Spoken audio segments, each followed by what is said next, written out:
Welcome to ETC, CAPS Payroll's electronic time card system. In this video, I'll be showing you time cards, how to enter in-out times and reimbursements, as well as how to submit your time cards to your administrator for processing. If this is your first time logging into ETC, you were likely sent an email regarding the project you are working on. If you do not have this email, contact your project administrator and refer to the Logging In for the First Time video for more information. Also, if you have forgotten your username or password, click Forgot Password or Username from the home page to reset or retrieve your information.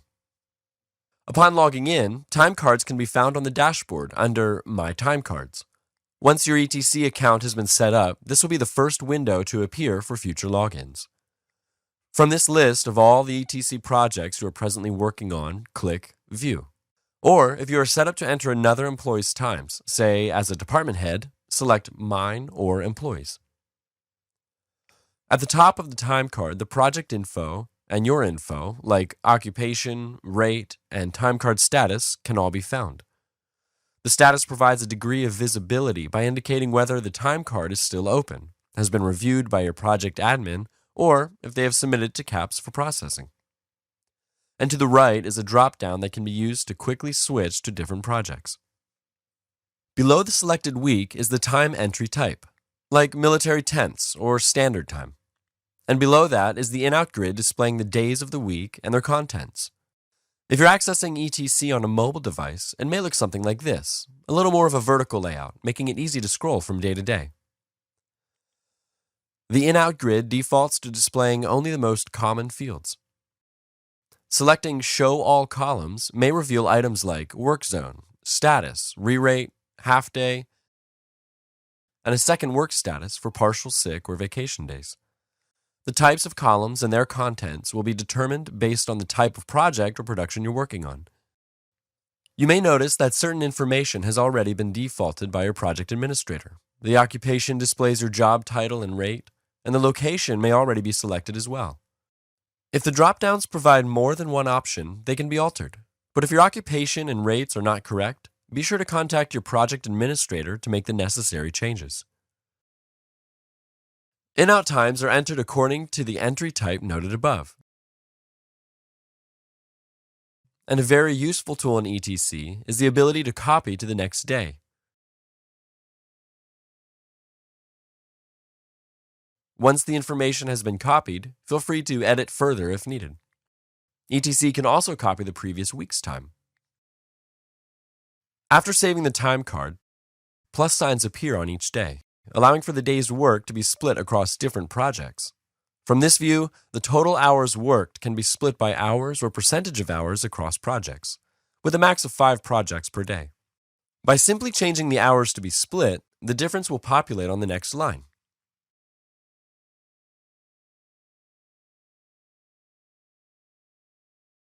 The same goes for splitting by percent. Changing 100% to 40% adds 60% to the next line. Notes regarding the splitting can also be added for your administrator to review.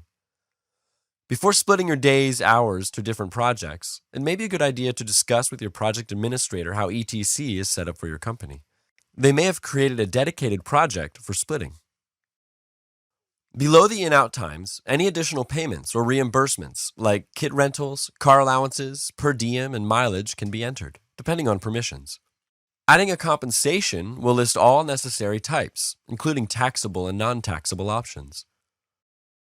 Along with the type, dates, descriptions, quantity, and the number of occurrences are required. An optional document can be uploaded as well, perhaps a mileage log or a picture of a receipt. Setting the item as a default will retain the settings for future time cards. Mileage logs and kit rentals work the same way. See your project administrator for specifics on how your company is utilizing compensations and reimbursements. Optional notes can be entered as well. These will be visible by your project administrator as well as your CAPS payroll processor. At the very bottom, the time cards can be saved, and when you're ready, submitted to your project admin for approval. Clicking Save merely saves the entered information. The project administrator will not receive the card until Submit has been clicked. The Submit button also functions as your digital signature for the time card, alleviating the need to print and sign time cards in ETC. Once the card has been submitted, changes cannot be made since it's in the hands of your administrator. However, it can be downloaded as a PDF. If the project administrator alters times or rejects the time card, any notes they may have made will display at the top. Resubmitting the time card functions as your digital signature and confirmation of the changes. If you have any questions about using ETC, Help opens the manual and provides links to training videos like this one. And Contact Us displays ETC's support line and email address.